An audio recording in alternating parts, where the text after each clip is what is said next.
গৌরী সীতানাথ প্রেমানন্দে একবারে হরি হরি বল। নিতাই গৌরী সীতানাথ প্রেমানন্দে একবারে হরি হরি বল। নিতাই গৌরী সীতানাথ প্রেমানন্দে একবার হরি হরি বল। চরণ আমার কোটি কোটি দণ্ডবত প্রণিপাত। পরাশর নন্দন বেদব্যাস বসে আছেন ব্রহ্ম নদী সরস্বতীর তীরে। সম্মাপ্রাস আশ্রমটির নাম সম্মাপ্রাস। সেই আশ্রমে বসে আছেন অতি বিষণ্ণ মনে। মনে মনে ভাবছেন যে আমার চিত্তের এই বিষণ্ণতা কেন, কেন আমার মনে শান্তি আসছে না। জগৎ জীবের শান্তির জন্য, মঙ্গলের জন্য আমি এত কাজ করলাম, অথচ আমি মনে শান্তি পেলাম না। জগতে যারা ভালো করে তাদের তো মনে শান্তি হয়। কি করেছেন বেদব্যাস পরাশর নন্দন? বেদব্যাস এসে একটা বেদকে 4 ভাগে ভাগ করেছেন। বিশাল বেদ। একটা বেদ একটা মানুষের একজনই পড়া সম্ভব নয়, তাই মানুষের মঙ্গলের জন্য বেদ অত্যন্ত প্রয়োজন বলে কি করেছেন, একটা বেদকে 4 ভাগে ভাগ করেছেন। তার আবার কত কত শাখা। কিন্তু বেদ বড় জটিল, বেদের অর্থ বড় জটিল। ভগবত কৃপা না হলে বেদার্থ বোঝা যায় না, গুরু কৃপা না হলে বেদার্থ বোঝা যায় না। তাই ব্যাসদেব কি করেছেন, বেদের তত্ত্বকে খুব সহজ করে নানাবিধ গল্প উপাখ্যানের মধ্য দিয়ে মহাভারতে এবং পুরাণে এই বেদের তত্ত্বকে বোঝাবার চেষ্টা করেছে। মহাভারত রচনা করেছেন 18টা পর্বে, লক্ষ শ্লোকে। পুরাণ রচনা করেছেন, বেদান্ত দর্শন রচনা করেছেন। তথাপি চিত্তে প্রসন্নতা আসে না। এমন সময় দেবর্ষি নারদ এসেছেন বিনা যন্ত্রে হরি গুণগান করতে করতে। দেবর্ষি নারদ তো গুরু, জগতের গুরু, ব্যাসদেবেরও গুরু। ব্যাসদেব পরমাদরে গুরুকে বসিয়েছেন উত্তম আসনে। গুরুদেব জিজ্ঞাসা করেছেন শিষ্যকে, তুমি কুশল আছে তো? তোমার দেহ এবং মনে শান্তি আছে তো? বলছেন মনে, হে দেবর্ষিপাদ, হে ভক্ত প্রবর, আপনি আমাকে জিজ্ঞাসা করলেন কেন আমার অন্তরের এই বিষণ্ণতা, এই কেন যে বিষণ্ণ আমি, কেন যে আমার অন্তরটা অশান্তিময় হয়ে রয়েছে, কারণ মূলম অব্যক্ত, তার কারণটাও আমি জানতে পারছি না। তা আপনি তো ভগবান শ্রীহরি সন্তাপেশ অবতার, আপনি কৃপা করে অন্তরচারী হয়ে আমার হৃদয়ের মাঝে প্রবেশ করে বলুন কেন আমার এই দৃঢ়তা, কেন আমার এই অপ্রসন্নতা, কেন আমি চিত্তে শান্তি পাচ্ছি না, কেন এত কাজ করো তথাপি নাত্মা পরিতুষ্টতে। এর কারণটা আমি জানতেই পারছি না, যে জানতে পারতাম তার প্রতিকার করতাম। তখন দেবর্ষি নারদ বলছেন, দেখো ব্রহ্মর্ষি, জগৎ জীবের মুক্তির জন্য কোন পথে, সহজ পথে সন্ধান তুমি দাও নাই। বললেন বিনা ব্রহ্মজ্ঞানে জীবের মুক্তি হবে না। বলে ব্রহ্মজ্ঞান, বিশেষ করে কলি জীবের মানুষের ব্রহ্মজ্ঞান, এই তোমার করুণা, তুমি জীবকে করুণা করবার জন্য নেমে এলে বলছো ব্রহ্মজ্ঞান। ব্রহ্মজ্ঞান লাভ করতে গেলে কত কত জন্ম, কত কঠোর সাধনা করতে হয়, একজন নয়। আর বিশেষ করে কলির জীব যাদের আচার নাই, শৌচ নাই, সৎ গ্রন্থের অনুশীলন নাই, সৎ সঙ্গ নাই, সেই কলিজীব ব্রহ্মজ্ঞান লাভ করে মুক্তি লাভ করবে? যাও ঠাকুর, তোমাকে কোনো করুণা করতে হবে না, তুমি ফিরে যাও। ব্যাসদেবকে বলছেন তুই ফিরে যাও, কলির মানুষ ব্রহ্মজ্ঞান লাভ করতে পারবে না। তাহলে কি করে কলির মানুষের মুক্তি হবে? গুরুদেব আপনি বলুন। তখন বলে দেখো, কলির মানুষের মুক্তির জন্য আমি একটা নৌকা তৈরি হয়েছে যাতে ভবসাগর পার হয়ে কলির মানুষ, সেটা আমি চোখে দেখে এসেছি। নৌকাটা এ তো ধ্যাত্রচিত্তানাং মাত্রা স্পর্শে ছয়ামহ ভব সিন্ধু প্রবদিষ্ট হরি চর্যানু বর্ণনা।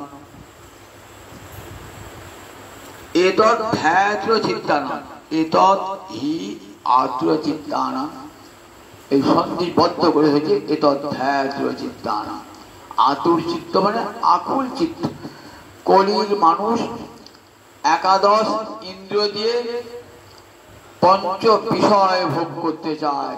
জগতের রূপ, রস, শব্দ, গন্ধ, স্পর্শ ভোগ করতে না পেলে তার জীবনে অশান্তি নেমে আসে।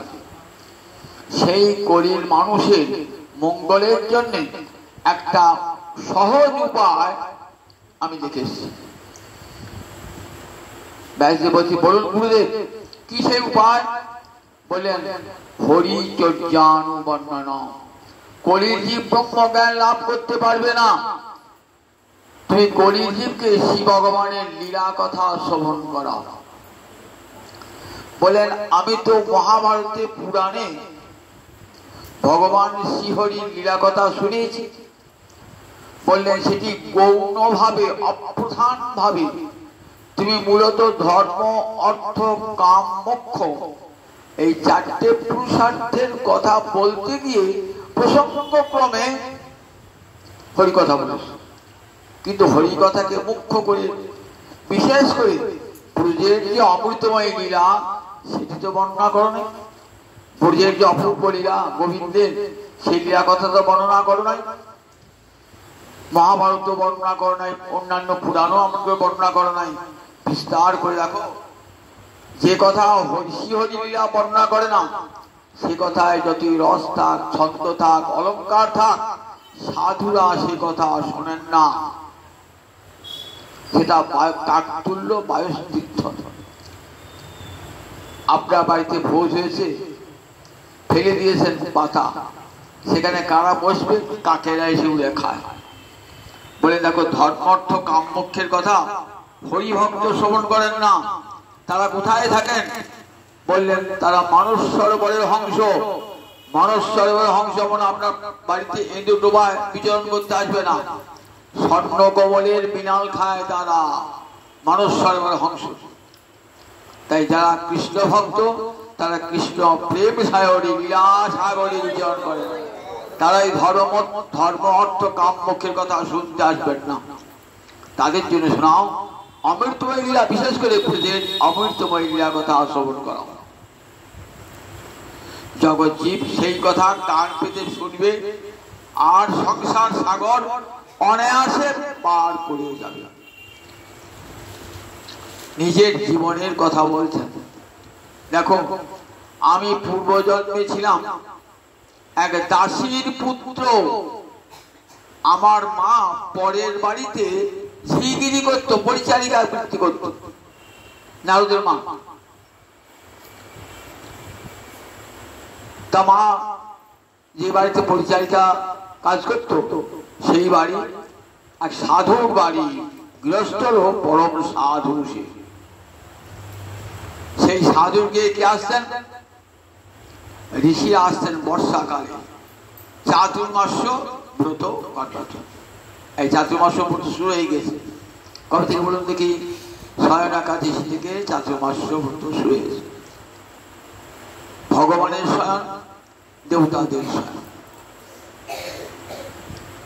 আমাদের যেমন 12 ঘন্টায় দিন, 12 ঘন্টায় রাত্রি, দেবতাদের 6 মাসে একটা দিন, 6 মাসে একটা রাত্রি।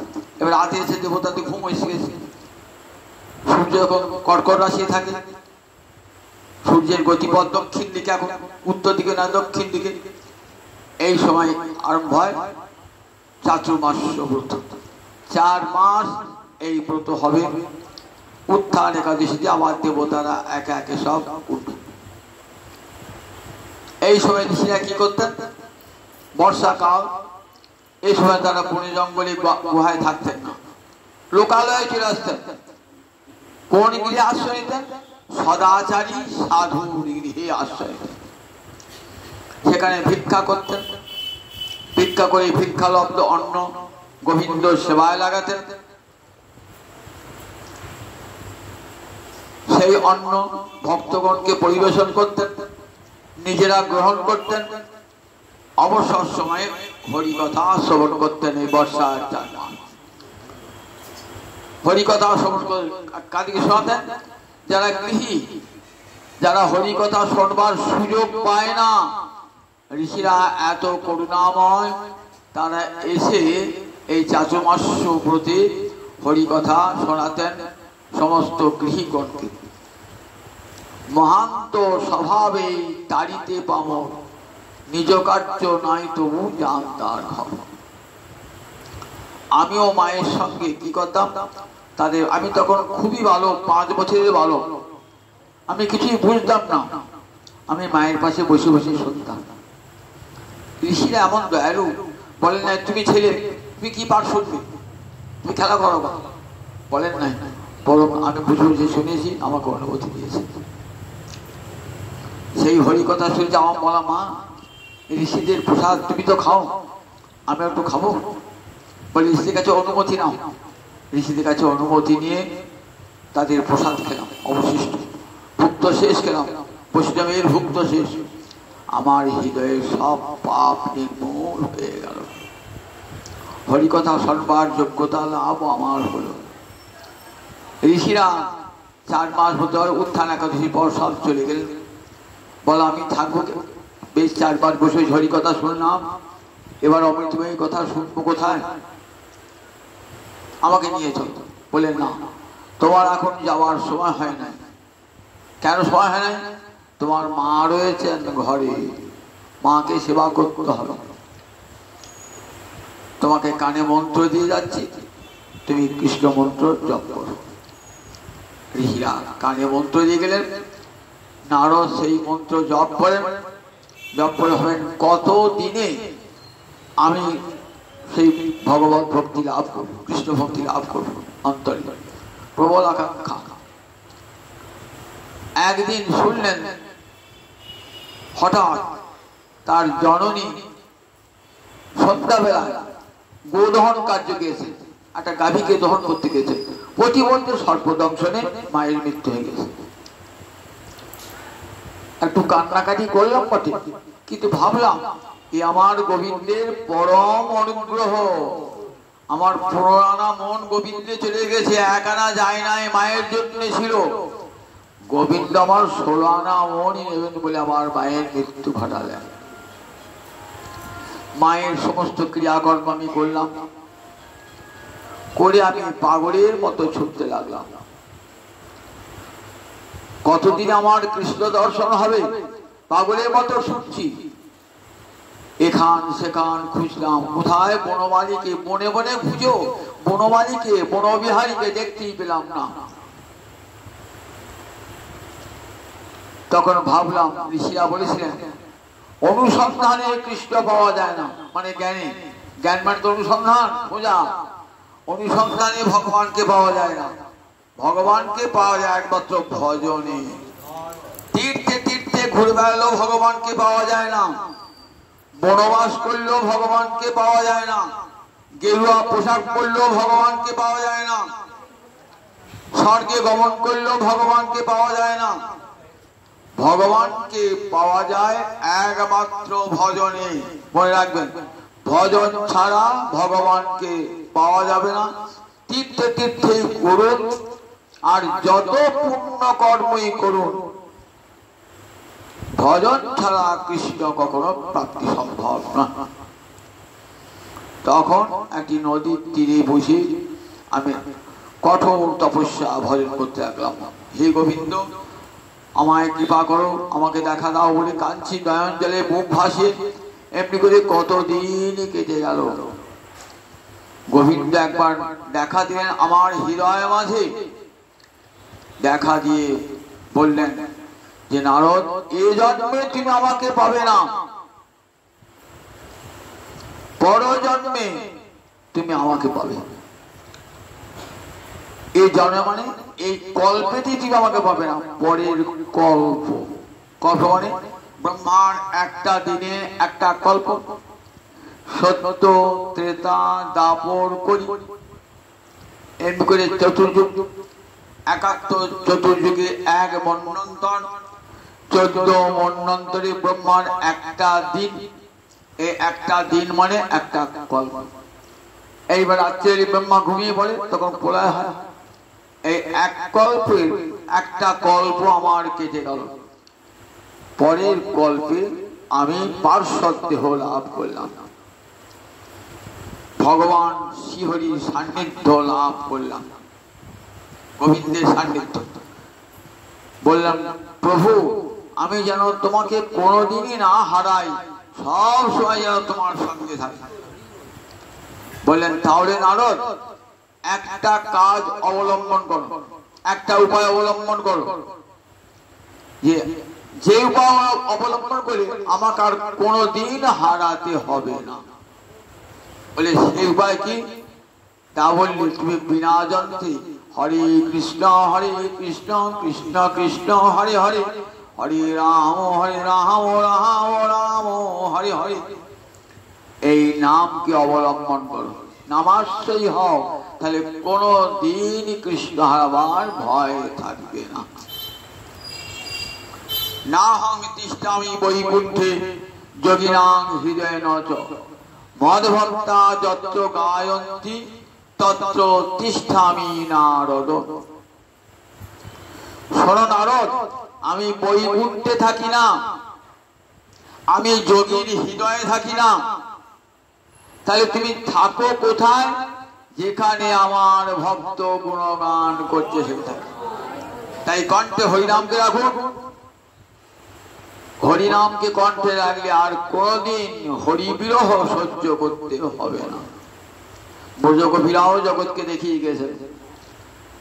যখন রাশি গোবিন্দকে হারালেন, তখন গোবিন্দ পাবার উপায় কৃষ্ণ নাম, তার যমুনার পুরীনে বসে বসে কৃষ্ণ নাম করছে। তাহলে কৃষ্ণ পাবার উপায় কৃষ্ণ নাম, কৃষ্ণকে সব সময় কাছে রাখার উপায় কৃষ্ণ নাম।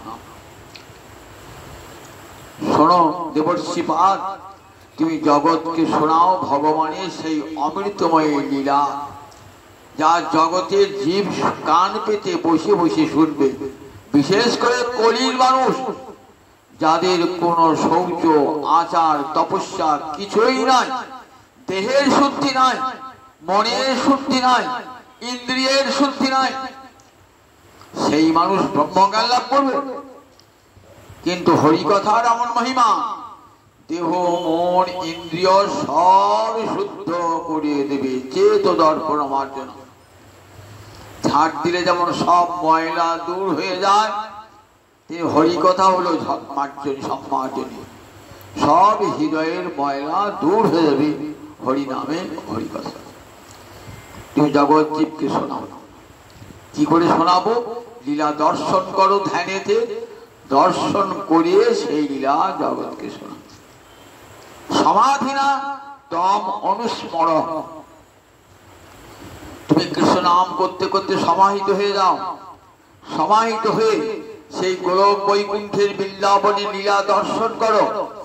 দর্শন করে জগতের জীবকে শোনাও আমার রাধা মাধবের লীলা। ব্যাসদেব সমাহিত হলেন ভক্তি যোগে পুরোহিত, ভগবান শ্রীহরিকে দর্শন করলেন, তার মায়াকেও দর্শন করলেন। দর্শন করে শ্রীমদ ভাগবত রচনা করলেন 12টি স্কন্ধে 18,000 শ্লোক। ভগবান শ্রীহরির অমৃতময়ী লীলা। 12টি স্কন্ধের মধ্যে প্রথম 9টি স্কন্ধে কেবল ভক্তের কথা, দশম স্কন্ধে ভগবানের কত লীলা শুরু হলো। গোবিন্দের অপূর্ব বাল্য লীলা, গোবিন্দের কৈশোর লীলা, পৌগণ্ড লীলা, যৌবন লীলা, কত অপূর্ব সুন্দর করে জগৎজীবকে শোনালেন। বললেন দেখো ভগবান শ্রীহরি কেমন করে জীবের মনও হরণ করেন। ভগবানের ছোটবেলায় শিশুকালে তার চৌর্য লীলা, পশ্যতাং সজ্জনানাং নয়ন মানস চৌরং ব্রজে নবনীত ব্রজে প্রসিদ্ধ নবনীত চৌরং গোপাঙ্গনানাং দুকুল চৌরং পুতনা দুরিত চৌরং অশেষ জন্মার্জিত পাপ চৌরং চৌরাগ্র গণ্যং পুরুষং নমামি। আচ্ছা, চোরকে কেউ প্রণাম করে? জগতে চোরকে ধরে তাকে পিটিয়ে দেয়, দিয়ে থানায়। আচ্ছা, চোরকে বলছে চৌরাগ্র গণ্যং পুরুষং শিরসা নমামি। ঠাকুর তুমি চোর তো? শুধু চোর নও, চোরের রাজা তুমি। তোমাকে নতমস্তকে প্রণাম জানাই। কেমন চোর ঠাকুরকে প্রণাম জানাচ্ছি। কি চুরি করেছি? পশ্যতাং সজ্জনানাং নয়ন মানস চৌরং। তোমাকে যে একবার দেখেছে না, তার নয়নটাই হয়ে চুরি গেছে। নন্দরাজার বাড়ি থেকে একটা লোক আসছে, সে এসে আর কিছু দেখতে পাচ্ছে না। বলছে কি গো? বলছে আমি বেশ দেখতে পাচ্ছিলাম, এখন আর কিছু দেখতে পাচ্ছি না। কোথায় গেছিলে? নন্দরাজার বাড়ি গেছিলাম। ও, কাকে দেখেছ? ওর সেই কালো ছেলেটাকে দেখলাম। তারপরে থেকে খুব ভালো করে দেখেছিলাম, বেরিয়ে থেকে আর কিছুই দেখতে পাচ্ছি না। এই দেখেছো? বললাম চোরের বাড়ি যেও না, দেখেছো তো? এবার তোমার নয়নটাই চুরি করে নিয়েছে, তুমি আর কিছুই দেখতে হবে না, কৃষ্ণ ছাড়া কিছুই দেখতে হবে। একটা লোক আবার গিয়েছে নন্দরাজা বাড়িতে, ঘুরেছে, বলে আমি কিছুই মনে রাখতে পারছি না। কোথায় গিয়েছিলে? নন্দরাজা বাড়ি গিয়েছিলাম। কি দেখলে?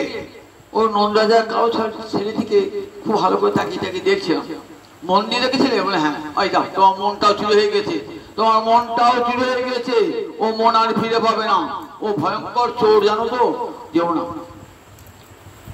নয়ন মানস চৌরং, নয়ন চুরি করে দেবে আপনার, মন চুরি করে দেবে একবার। রূপ গোসাইপাদ বলছেন যদি বৃন্দাবনে এসে আবার বাড়ি ফিরে যাবার ইচ্ছা থাকে, সংসারে যদি আত্মীয় স্বজনের সঙ্গে আনন্দ করবার ইচ্ছা থাকে, তাহলে কেশী তীর্থের উপকণ্ঠে যে হরিতনু আছে সেটা দেখো না। অর্থাৎ গোবিন্দ আমার সেবিত গোবিন্দকে দর্শন করো না। রূপ গোসাই সেবিত বিগ্রহ কি নাম? গোবিন্দ বিগ্রহ। বৃন্দাবনে যারা গেছেন গোবিন্দ গেছেন তো, এত সুন্দর গোবিন্দ দেখলে কিন্তু আর সংসার করতে ইচ্ছা হবে না। এই বড় বড় টানা নয়ন, আজ অনুলম্বিত বাহু, মাথায় ময়ূরের পাখা, হাতে মোহন মুরারি, এই রূপ যদি একবার দর্শন করেন না, সব চুরি হয়ে যাবে, সব দেহ মন প্রাণ সব চুরি হবে, আর কেউ সংসার করতে পারবেন না। তারপরে বৃন্দাবনে এসে যদি আবার বাড়ি ফিরে যেতে চাও, সংসার করতে চাও, সংসার বাসনা থাকে, বন্ধু সঙ্গে রঙ্গ করবার ইচ্ছা থাকে, তাহলে কেশী তীর্থের উপকণ্ঠে যে গোবিন্দ বিগ্রহ সেটা যেন চোখ দিয়ে দেখো না। দেখলে তোমার নয়ন মন সব চুরি হয়ে যাবে। ব্রজে প্রসিদ্ধ নবনীত চৌরং, ননি চুরি করে করে বেড়ায়। মা যশোদার ঘরে আছে 9 লক্ষ ধেনু, একটা দুটো ধেনু নয়, 9 লাখ 9 লক্ষ ধেনু। তার মধ্যে 7-8টি গাভীর দুধ, কালো গাভী, কৃষ্ণা গাভীর দুধ খেতে খুব মিষ্টি, কালো গায়ের দুধ খুব মিষ্টি। রেখে দিয়েছেন মা যশোদা যেমন গোপালের জন্য ক্ষীর ননি ছানা হয়ে। সে মা প্রতিদিন করে রেখে দেন, নিজ হাতে করেন, দাসিয়া করলে ভালো করবেন বলে মা নিজ হাতে করেন, মাখন তোলেন। কিন্তু গোপাল সে মাখনে রুচি নাই। কোথায় যাবেন? পাড়া পড়শির ঘরে যত ননি আছে খেতে যাবে। মায়ের এসে প্রতিদিন নালিশ করে, আচ্ছা তোকে বেটাকে খেতে দিস না, ননি খেতে, তোর ঘরে কি ননি নাই? বল কেন রে? আমাদের বাড়ির ননি রাখবার উপায় নাই রে, গিয়ে খেয়ে আসে। তারপর আমার ছেলে একটু খায়, তাদের ক্ষতি কি আছে বল? তোদের ছেলে তো খায়। তারপর যে খেলে ক্ষতি নাই, কি করে জানো তো? খেলে কি করে? ভাতটা ভেঙে ঘর ময় ছিটিয়ে দেয়, আবার বানর গুলোকে ডেকে ডেকে খাওয়ায়। বেশ, এক কাজ করবি শোন, পাহারাদা রেখে দিবি। তুই যখন কোথাও যাবি না, পাহারাদা রেখে দিবি। পাহারাদারও রাখি আমরা। একটা বুড়িকে একদিন জানিস তো ঠিক করলাম যে দেখো আমরা যখন থাকবো না, তখন তুমি এই ঘরে যাতে নন্দরাজের ছেলেটা না ঢোকে তার দেখো। ঘর ঢুকেছে, ঘর ঢুকে কি করেছে? ঘর ঢুকে ননি চুরি করেছে। এই কেড়ে কেড়ে করে বুড়ির চেটে বসতো। তখন বুড়ির চোখে মুখে খানিকটা ননি মাখিয়ে দেওয়া যায়, বুড়ি চোর, বুড়ি মাখন চোর, বুড়ি মাখন চোর, বুড়ি মাখন চোর। বুড়ি বলছে, বাবা আমি আর কোন থাকবো না তোমার বাড়িতে, আমি চোর হয়ে গেলাম, যখন থাকবো না। তা তোরা বাড়িতে কেউ না কেউ থাকবি তো, তাহলে ননি চুরি করবে না? তাও বলছি দেখো আমরা তো বাড়িতে থাকি, তোমার ছেলে কি করে জানো? তোমার ছেলে গিয়ে বাছুর গুলো বাঁধা থাকে তো, বাছুর গুলোকে খুলে দেয়, যা তোরা মায়ের দুধ খাওয়া, তো তোদিন তো অপরে খেয়ে না, তোরা খেয়ে না বলে সব বাছুর গুলো ছেড়ে দেয়। বাছুর গুলো ছুটতে ছুটতে চলে গিয়ে মায়ের মাঠে মুখ দেয়, আর আমরা তো ছুটে যাই। ওইটাই তো আমাদের ব্যবসা। ওই দুধই তো আমরা বাজারে ঘোল ননি ছানা করে বাজারে বিক্রয় করবো। দুধ যদি বাছুরে খেয়ে দেয় কি করবো? আমরা ছুটে যাই আর সেইভাবে ঘর ঢুকে ননি চুরি করি। এক কাজ করবি, উপরে তুলে রাখবি, উপরে শিখে তুলে রাখবি।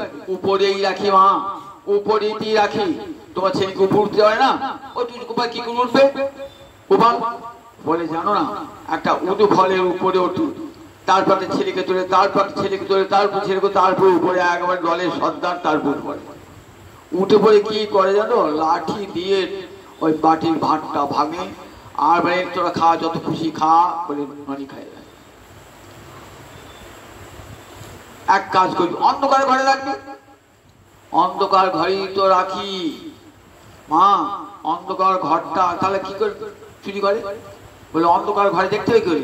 বলে মা অন্ধকার ঘরে আলো জ্বালাতে হয় না, তোমার ছেলের অঙ্গ জ্যোতিতে ঘর আলোকিত হয়ে যায়। অঙ্গ জ্যোতিতে আলোকিত হয়ে যায়, সঙ্গম অর্থ পরিব। যশোদা বলছে, আচ্ছা তোরা যে বলছিস আমার ছেলে চুরি করে, তা কখন চুরি করে? তা বলছে তোমার বিশ্বাস হচ্ছে না, নিজের ছেলে চোর, শুনতে খারাপ লাগবে, সবারই খারাপ লাগবে। আমার ছেলে যদি চোর বলে আমার শুনতে খারাপ লাগবে না? তো শুনতে খারাপ লাগবে, আমরা তো মিছি মিছি বলতেছি না। গোপাল তো সারাক্ষণ খেলা করে ঘুমোচ্ছিল, কোথায় চুরি করে? আচ্ছা বেশ ঠিক আছে, একদিন ধরে এনে দেখাবো, তাহলে হবে। কে বলছে? গোপালের জ্যাঠাই মা, উপানন্দের স্ত্রী। বিশ্বাস করছি না যশোদা? আগে ধরে এনে দেখলে বিশ্বাস করবি তো? তবে ধরে আনিস। এইবার গোপাল চুরি করতে করতে গোপালকে ধরেছে, গোপালকে ধরে নিয়ে এসছে, একবারে আঁচলে পুড়ে নিয়ে এসে গোপালকে। এই দেখ যশোদা, বিশ্বাস করছি না তো?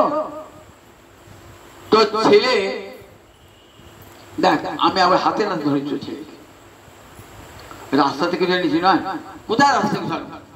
রাস্তা থেকে ধরে নাই, একবার ননি চুরি করছে সে অবস্থা ধরে নিয়েছি হাতে হাতে হাতে। দেখ মুখে চোখে দেখতে পাবি, ওই দেখা কোল থেকে নামিয়েছে। এই তো তোর ছেলে। যশোদা বলছে, চোখের মাথা খেয়েছিস? ওটা আমার ছেলে। দেখ ওটা আমার ছেলে কিনা ভালো থাকে তোর ছেলে নয়। বাবা তাকিয়ে দেখছি আমারই ছেলে, ওটা ওর ছেলে নয়, আমারই ছেলে। তোর নিজের ছেলে ধরে নিয়েছে, বলছিস আমার ছেলে ননি চুরি করেছে। মা যশোদা যা বড় যা লজ্জায় পড়েছে, পদ্মের দ্বার। এইবার কিছু দূর গেছে, গোপাল ছুটে ছুটে পিছনে পিছনে গিয়েছে। কেমন হলো জ্যাঠাই মা? এইবার যদি পরের দিন ধরো না, তাহলে কি হবে? আমি জ্যাঠামশাই সাজবো। তখন কি হবে? জ্যাঠামশাই সাজবো। এমনি করে ব্রজের ঘরে ঘরে ননি চুরি করেন।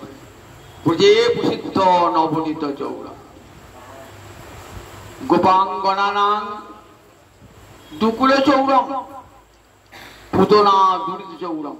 পুতনা একটা রাক্ষসীর বেশ ধরে এসেছে। সে রাক্ষসী, কিন্তু সে যখন তখন তার পোশাক পরিবর্তন করতে পারে, বেশ পরিবর্তন করতে পারে। সে কি এসে লক্ষ্মী সেজে এসেছে, একবার যেন বৈকুণ্ঠ থেকে নেমে এসেছে, এত তার রূপ। সবাই ভাবছেন কৃষ্ণ এসেছেন, তো তাহলে বৈকুণ্ঠ থেকে লক্ষ্মী নেমে এসেছে। সবাই সসম্ভ্রমে তাকিয়ে আছেন, এমন সুন্দর রূপ দেখে, লক্ষ্মী রূপ। দেখ, কৃষ্ণের জন্য আমরা বৈকুণ্ঠেশ্বরীকে লক্ষ্মীকে দেখতে পেলাম। এইবার গিয়েছেন মা যশোদার গৃহে। গোপাল কোথায় আছে? মা যশোদা 6 দিনের শিশু, তেল মাখিয়ে শুয়ে দিয়েছেন বিছানায়। আহারে কিন্তু সুন্দর ছেলেকে কোলে করে তুলে নিয়েছেন। স্তনবৃন্তে আছে কালকুট বিষ। সেই বিষটা খেতেও হবে না, নাকে যদি তার ঘ্রাণটা ঢোকে সঙ্গে সঙ্গে মৃত্যু হয়ে যায়। কোলে তুলে সেই স্তনবৃত্ত মুখে ভরে দিয়েছেন। উদ্দেশ্য গোপালের প্রাণ হরণ করবে। কংস তাকে পাঠিয়েছে, তাই সে লক্ষ্মীর বেশ ধরে এসেছে, যদিও সে রাক্ষসী। যখন এলেন না পুতনা, তখন গোবিন্দ চোখটি মুদ্রিত করেছেন, দুটি চোখ বুঝে আছে। এই যে চোখটি বুঝলেন না, এর যে কত ব্যাখ্যা শতকোষায় পাঠ করেছেন, দু একটা শোনাই। বলছেন কেন গোপাল চোখ বুঝলো? তা বলছে শিশুরা নিজের লোক ছাড়া অন্য কোন লোক দেখলে পরে কি হয়, নিজের মা বাবা ছাড়া ভয় খায়, দিয়ে চোখটা বুঝে। সেই যে গোপাল চোখটা বুঝল। বললেন না না, গোপাল ভাবছেন যে কৃষ্ণ, যে বৈষ্ণব বিদ্বেষী, কৃষ্ণ বিদ্বেষী, তার মুখ দেখতে নাই। তারপর যে 10 মাসের কম, 10 দিনের কম, 10 দিনের বেশি যত পুজো বালক আছে, তাদের রক্ত খেয়েছে ওই রক্ত পিশাচিনী পুতনা। তাই পুতনার মুখ দেখবেন না বলে ভগবান চোখটা বুঝে। আর বলছে না না, গোবিন্দ তো করুণাময়, তাই ভাবছেন যাহা ও তোমাকে দিতে এসেছে, কিছু দান করতে এসেছে, তা দানের পরিবর্তে প্রতিদান করতে হয়, কিছু উপহার দিতে হবে। মনে মনে ভাবছি কি উপহার আমি দেবো, মনে ভাবছি ও তোমাকে বীজ দেবে, আর আমি ওকে কি দেবো? মনে ভাবছি বিশেষ বলতো বীজ নয়, আমি ওকে অমৃত দান করবো বিশেষ। তাই ভাবছেন কি দেওয়া যায়, অনেক চিন্তা করছেন কি দেওয়া যায়। বিশেষ পরিবর্তন কি দিলেন দেখুন, তার পাপটা তো হরণ করে দিলেন। পুতনা দুরিত, দুরিত মানে পাপ, পুতনা দুরিত চৌরম, পুতনার পঞ্চ প্রাণ হরণ করলেন, সেই সঙ্গে পুতনার সব পাপ হরণ করে নিলেন। পাপ হরণ করে হরি শব্দের 2 অর্থ, বলে হরি শব্দের বহু অর্থ, 2 মুখ্যতম। সর্ব অমঙ্গল হরে প্রেম দিয়া হরে মন, সমস্ত অমঙ্গল পাপ হরণ করে নেয়। হরি হরতি পাপানি দুষ্ট চিত্তৈরবিস্মৃত। অতি বড় দুষ্ট চিত্ত যদি হরি নাম উচ্চারণ করে, তার সমস্ত পাপ ধ্বংস হয়ে যায়। তাই পাপ, পুতনার পাপ, পুতনাকে সাক্ষাৎ ভগবানকে করে নিয়েছেন, তার পাপ থাকে, তার সব পাপ ধ্বংস। তাকে কি দান করলেন? পাপ ধ্বংস করে তাকে কেমন পার্শ্বদেহ দান করলেন। কোথায় গেলেন পুতনা? পুতনা গেলেন যেখানে গোবিন্দ থাকেন। কোথায় থাকেন গোবিন্দ? গোলকে থাকেন গোবিন্দ। সেই গোলকে নিয়ে গেলেন, গোলকে নিয়ে গেলেন। মায়ের ভাব নিয়েছেন তো, তবে তুই আমার মা হয়েই থাকবি। তবে আমার তো একটা মা, যশোদা মা, 5টা মা তো হবে না। তুই আমার মায়ের মতো হবি। কি হবি? আমার ধাইমা হয়ে থাক। ধাইমা তো একটা মা, পঞ্চমাতার মধ্যে ধাইমা হলো একটা মা। তা আমার মা হয়ে থাকবে। মা হয়ে রয়েছেন গোলকে, দেখেছেন সব পাপ ধুয়ে মুছে গেছে, এবার মা হয়ে গোবিন্দ সেবা পেয়েছেন। তাই পুতনা দুরিত চৌরা চুরি করে করে হাত পাকিয়েছে। চোর আস্তে আস্তে ছোটবেলা থেকে ছিটকে চুরি করতে করতে ডাকাত হয়ে যায়, আস্তে বড় ডাকাত হয়ে যায়। এইবার কি ভাবছেন? এইবার ব্রজবালারা কি করেছেন? ব্রজবালারা কাত্যায়নী ব্রত করেছেন। অঘ্রাণ মাসে হেমন্তকালে ব্রত করেছেন তারা, কার্তিক অঘ্রাণ। বৃন্দা দেবীর কাছে দীক্ষা গ্রহণ করে তারা কি করেছেন? ভোরে উঠে কাত্যায়নী মূর্তি নির্মাণ করে তারা প্রতিদিন কি প্রার্থনা কাত্যায়নীর কাছে? নন্দগোপ সুতং পথিমে কুল। নন্দগোপের নন্দন যেন আমাদের স্বামী হয়, নন্দগোপের নন্দন যেন আমাদের স্বামী হয়, এই প্রার্থনা দেবী কাত্যায়নীর কাছে। দেবী কাত্যায়নীর সমস্ত মনস্কামনা পূর্ণ করেন তো মা। তাই মায়ের কাছে তাদের প্রার্থনা। ব্রতের শেষ দিন গোবিন্দ এসেছেন পরীক্ষা করবার জন্য। তাদের সমস্ত বস্ত্রগুলি হরণ করে গাছের ডালে রেখে দিয়েছেন, কিছুতেই বস্ত্র দেবেন না। নগ্ন দেহে যতক্ষণ পর্যন্ত আস দেখাচ্ছেন, যতক্ষণ লজ্জা পর্যন্ত থাকবে ততক্ষণ পর্যন্ত কৃষ্ণ প্রাপ্তি হবে না। লজ্জা একটা পাশ মাত্র। ব্রজগোপীরা আসে লজ্জা হাতে, তারা 6 বছরের সব শিশু, শিশু বালিকা 6 বছরের, তারা সমস্ত লজ্জা বিসর্জন দিয়ে। লজ্জা কখন থাকে? যখন দেহ স্থিতি থাকে। আমার এই দেহটা এই যতক্ষণ মধ্যে ততক্ষণ লজ্জা, আর যদি দেহ স্থিতি না থাকে লজ্জা থাকে না। সুখদেবের বড়দা বসন ছিল, সুখদেব পাঠ করছেন তো নগ্ন দেহে, দেহ স্থিতিই নয়, দেহ স্থিতিই নয়। ঠাকুর রামকৃষ্ণ যখন বসতেন সিদ্ধাসনে নগ্ন হয়েই বসতেন, বলতেন দেখ যতক্ষণ ওই লজ্জাটা পাশ থাকবে ততক্ষণ ভগবত প্রাপ্তি সম্ভব না। তাই দেখুন গোপীদেরকে এই শিক্ষা জগৎকে দান করছেন, যতক্ষণ দেহস্থিতি ততক্ষণ কৃষ্ণ প্রাপ্তি সম্ভব নয়। লজ্জা দূর হয়ে গেল।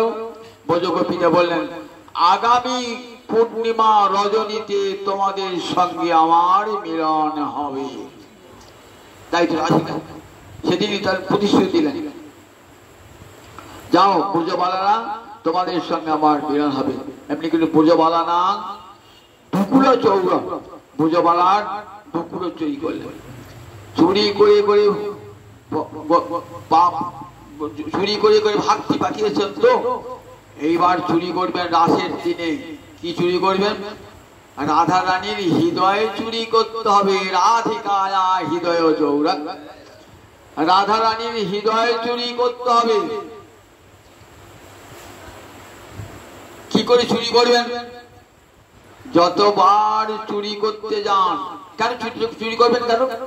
গোবিন্দের লোভ জেগেছে যে আমি রাধানীকে ভালোবাসি, রাধানী আমাকে ভালোবাসে, কিন্তু রাধানী যেন আমার চেয়ে বেশি আনন্দ পায়।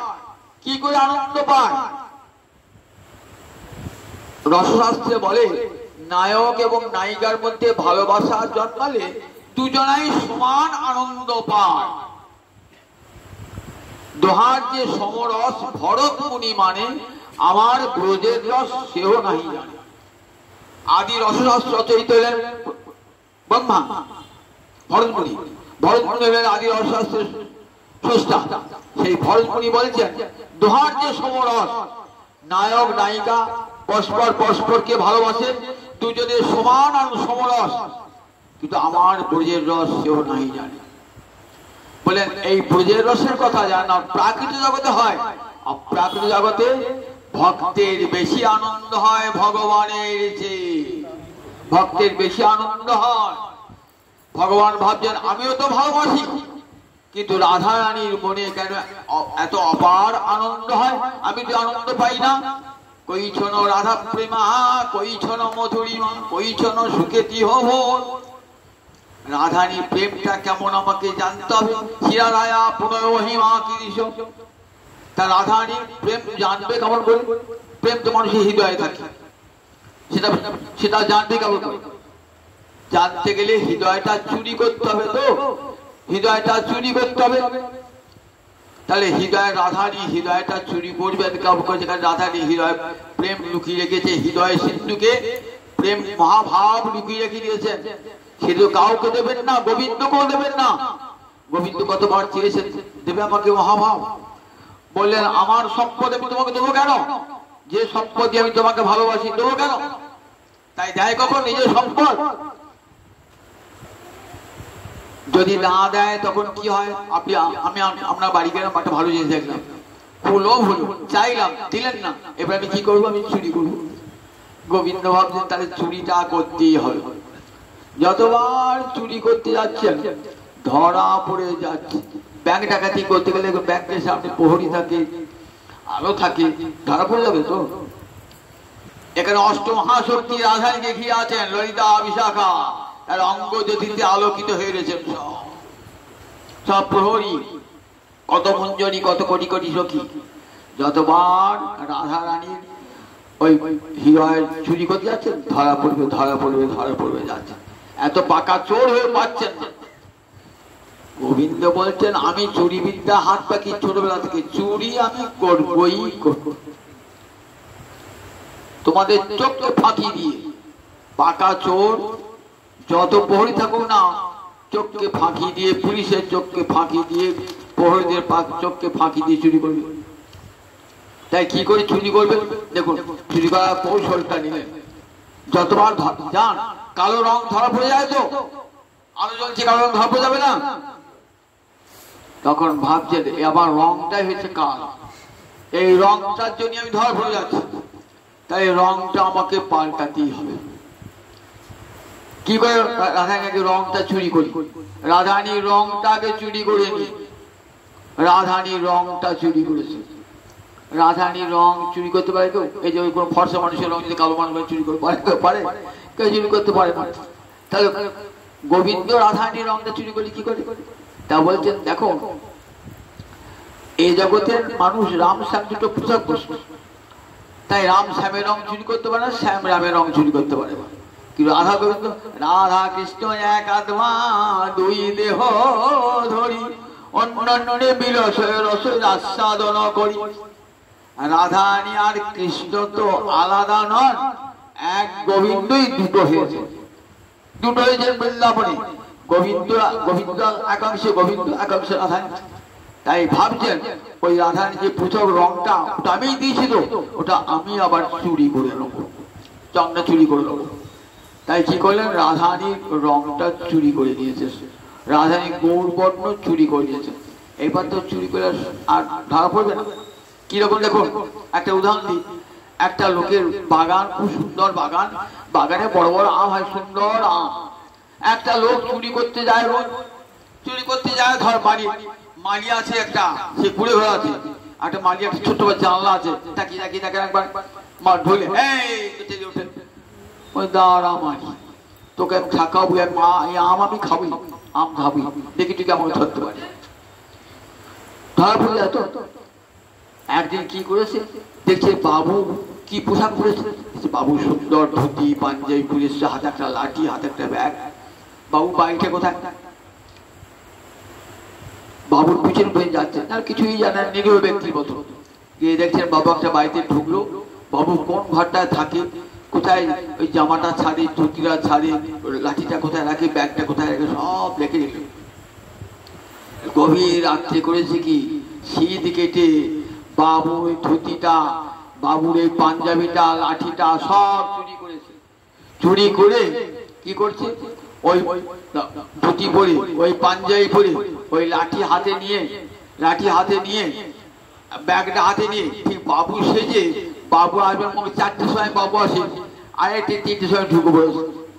মালি একবার তাকিয়ে দেখছো তো আমার বাবুই। মালি আর হেই করলো না, আম যত খুশি আম খেলো, যত খুশি আম ধরে ভরলো। বল দেখ মালি তুমি কেমন জব্দ করলাম, দেখ জব ধরতে পারি, পাকা চোর তো ধরলে।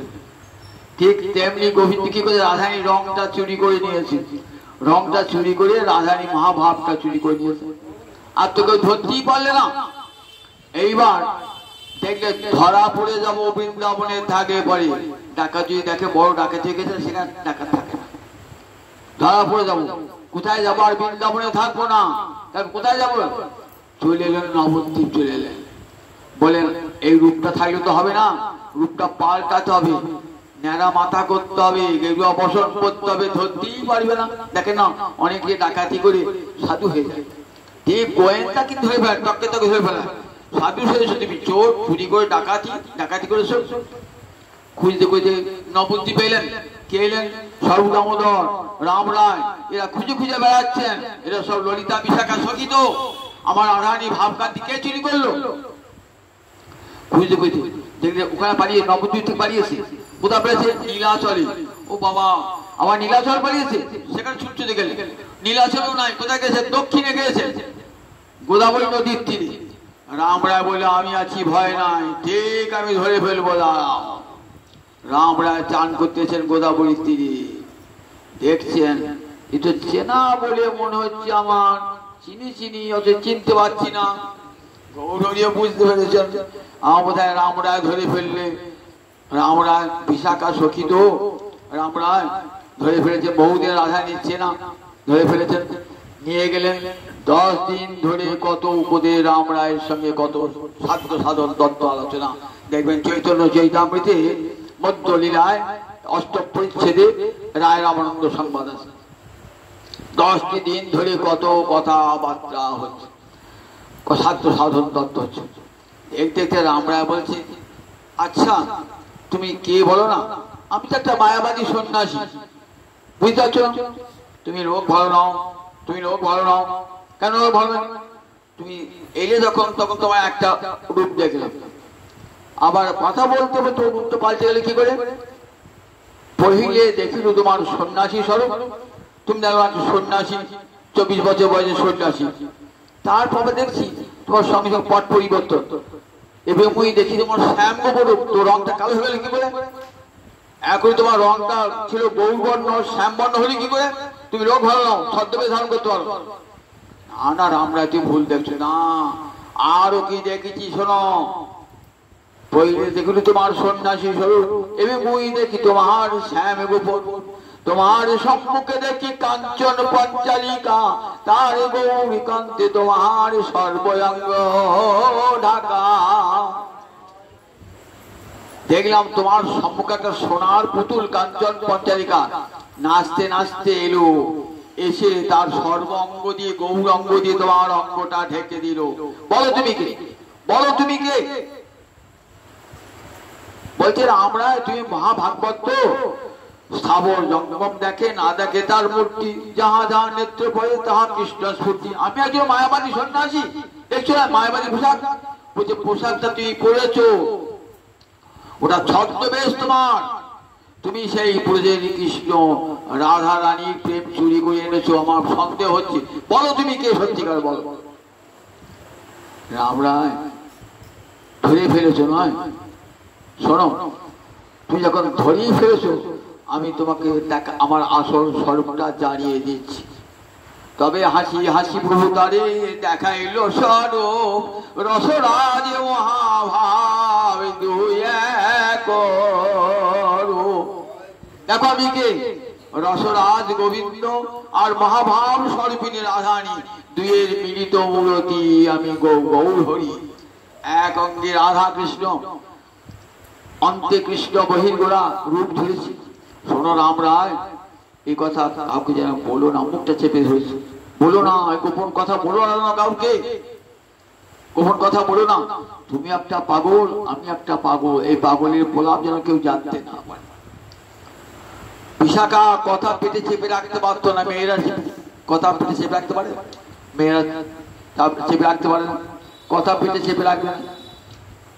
রাম রায়ের সঙ্গে দেখা, কোথায় দেখা? রাম রায়ের সঙ্গে, রাম রায় সর্বদামোদর কোথায় দেখা? সর্বদামোদরের সঙ্গে পুরীর নীলাচলে দেখা সর্বদামোদরের সঙ্গে। সর্বদামোদরকে বলছেন, জানো ঠাকুরটি কে? আমি ধরে ফেলেছি, স্বরূপ বলছে আমারও সন্দেহ হয়েছে। আমি যখন কান্নাটা শুনি না, ঠিক রাধা রানীর কান্না, ললিতা সহিত স্বরূপ দামোদর যখন গম্ভীরায় কাঁদে, কৃষ্ণ কৃষ্ণ বলে কাঁদে না, তখন ঠিক সেই রাধা রানীর স্বরটা। আমিও তককে তককে ছিলাম চোরকে ধরবার, তুমি ঠিকই ধরেছ, ঠিকই বটে। স্বরূপ দামোদর ধরে ফেললেন, ঠাকুর তুমি কে? তা বলে গৌরাঙ্গ নহে মোহরে রাধাঙ্গ স্পর্শন। আমার দেখো, আমার দেহটা গৌরাঙ্গ নয়, রাধারানী অঙ্গ স্পর্শে আমার এই কালো দেহটা গৌরী বর্ণ হয়ে গেছে। কৃষ্ণ ব্রজেন্দ্র নন্দন বিনা দেহ না স্পর্শ অন্যজন। রাধারানী ব্রজেন্দ্র নন্দন কৃষ্ণের অঙ্গ ছাড়া অন্য কোনো অঙ্গ স্পর্শ করেন না, তাই রাধারানীর অঙ্গের পরশে আমার কৃষ্ণ বর্ণ গৌর বর্ণ হয়ে গেছে। স্বরূপ দামোদর বললেন, স্বরূপ দামোদর আবার সেই কথা কাকে বললেন? স্বরূপ দামোদর বললেন রঘুনাথ দাস গোস্বামী কি। যখন রঘুনাথ গোস্বামী সংসার ছেড়ে চলে গেলেন, তখন স্বরূপ দামোদর রঘুনাথ দাস গোস্বামীকে বলতেন।